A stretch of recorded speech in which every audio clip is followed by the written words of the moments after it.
So testing ta sa fuel injector ng naka-spring.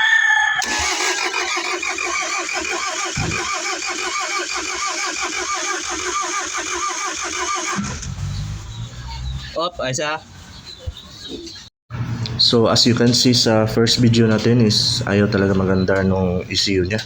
So ngayon ay mag-program tayo ng bagong ECU. So ito, i-program natin. So tatanggalin natin yung immobilizer para under na yung unit. So yan, test na lang to.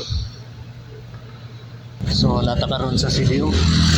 So natay buhayon na Grand Starex. So napalit silang ECUs ko So atong i-mo off para diretso na under.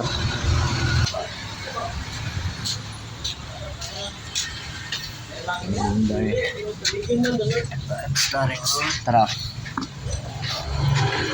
Ani, sure ball ani. Nagmandar.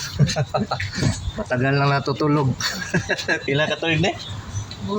Isa pa ka pinaka. Sa katuig. Dagan gini isa rin. Sa nakatuig. Dugay nakakuan, nakandar. Ito ni vlog kay para kuan ba? Sige mo sikat Para musikat na. Gatawad. Sikat ang gatawad. Ayaw dili. Ang gatawad na ora musikat. Wala pinakakuan guys, maayo sa CDU. Ayaw magguba.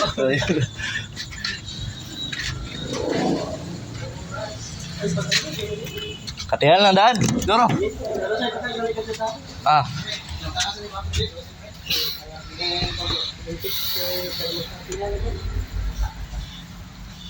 So automatic Grand Starex Hyundai.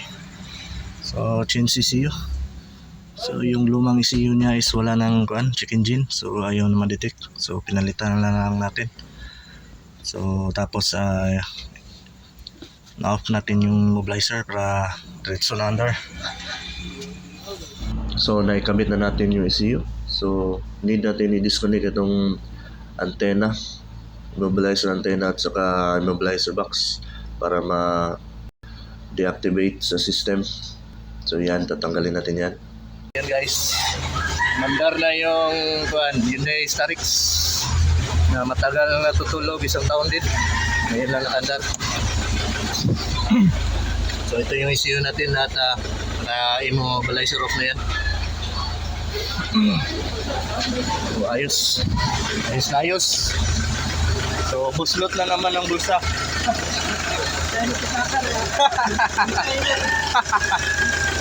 So ayos guys, at manandar na. Ay, wala na.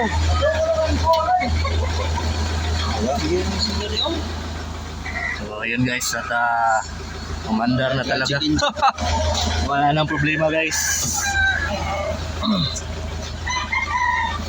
So okay na lahat yung reading natin.